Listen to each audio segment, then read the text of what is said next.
Painting वगैरह भी classes लग रही है। अगर नहीं आने जाने का कैंटीन की क्या बात है? साधन नहीं है।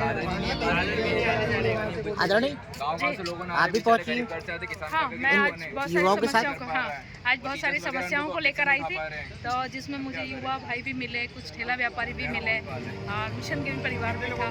तो बहुत सारी समस्याओं को लेकर आज मैं यहाँ एकत्रित हुई और सभी के साथ इन युवाओं का क्या समस्या है?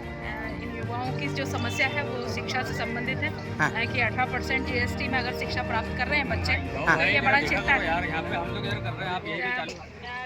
देखा जाए तो ये युवा पीढ़ी है जो भारत का भविष्य हम बताते हैं, और जब बड़ी बड़ी सरकारें इस तरह के स्लोगन देती हैं कि बेटी बचाओ बेटी पढ़ाओ सर्व शिक्षा अभियान, और लगभग शिक्षा को लेकर बहुत जन जागृति बताई जाती है, तो 18% जीएसटी में बच्चे कितनी दुविधाओं में पढ़ रहे हैं। और इसमें कोई भी बच्चा बहुत लैंडलॉर्ड पार्टी से नहीं, कोई किसान का बच्चा है, कोई मजदूर वर्ग का बच्चा है। तो लगातार जो मैं ऐसा समझती हूँ कि मेरे पास उस पेपर की कटिंग भी है कि ये समस्या, ये बच्चे तो फर्स्ट ईयर में आए हैं, ये समस्या लगभग 2 से 3 वर्षों से कॉलेज की बनी हुई है, और मेरे पास उसकी कटिंग भी है, क्योंकि मुझे ऑन पेपर बात करना ज़्यादा पसंद आता है।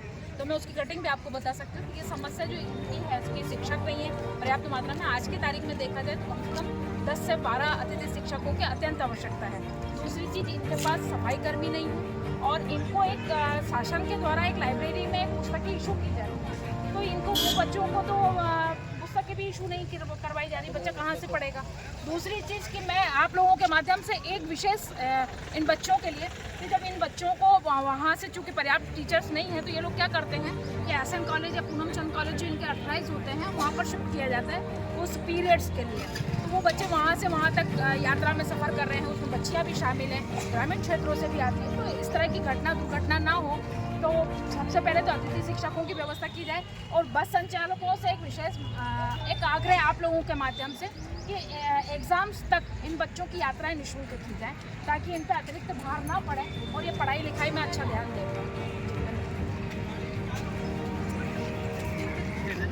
भैया आप लोग कहाँ से हैं? आदर्श महाविद्यालय कहाँ? कितने विद्यार्थी हैं जो इसमें 400 लोग परेशान है। परेशान? कब से परेशान है? 6 महीने समथिंग। इससे पहले आप लोग जन सुनवाई उस में? समय टीचर्स आ चुके थे, फिर वो चलेगा, उसके बाद में कोई भी टीचर्स नहीं आया।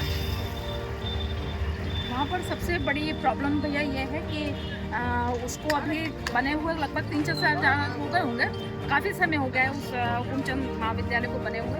मगर अतिथि शिक्षक के साथ सबसे बड़ा मुझे जहाँ तक पता है कि वहाँ पर जब अतिथि शिक्षक को भेजा जाता है तो उसको उसके वेतन को लेकर विसंगतियाँ बनी हुई है। अच्छा। जो मतलब कहना चाहिए शिक्षा विभाग से या राज्य सरकार से यहाँ का जो भी एक फंड होता है, तो वो शिक्षकों को मिलेगा तो वो पढ़ाने भी जाएगा। तो कई पुराने शिक्षक अतिथि शिक्षक भेजे गए, उनके भी पेमेंट नहीं हो पाए हैं, तो इस वजह से इन 400 बच्चों को परेशान होना पड़ रहा है। नहीं, सबसे बड़ी बात यह है ना कि 450 बच्चे परेशान हो रहे हैं, ये एक बात अलग है, मगर बच्चे कहीं अप्लाई नहीं कर सकते कि हम शिकायत रखें।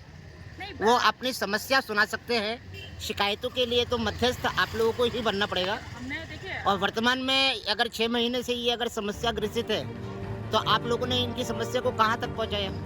देखिए मैं तो आपको 6 महीने से कह रहे हैं, मैं तो कहती हूँ कि आप मेरे पास पेपर की कटिंग है, लगभग 3 साल से ये समस्या है। आज आप ये देखिए हमारे स्तर पर ये युवा साथी NSCI के बच्चे हैं, ये आवाज़ उठाते रहे हैं, और एसएन कॉलेज में और वहाँ के कॉलेज में ये बात रखी गई है।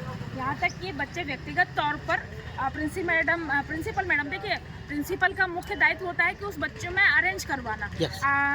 प्रिंसिपल का ये दायित्व होता है कि वो राज्य सरकार से, शिक्षा विभाग से डायरेक्ट बात कर सकते हैं, क्योंकि 28 में आता है एसएन कॉलेज, वहाँ पर लगभग 190 लोगों का स्टाफ है।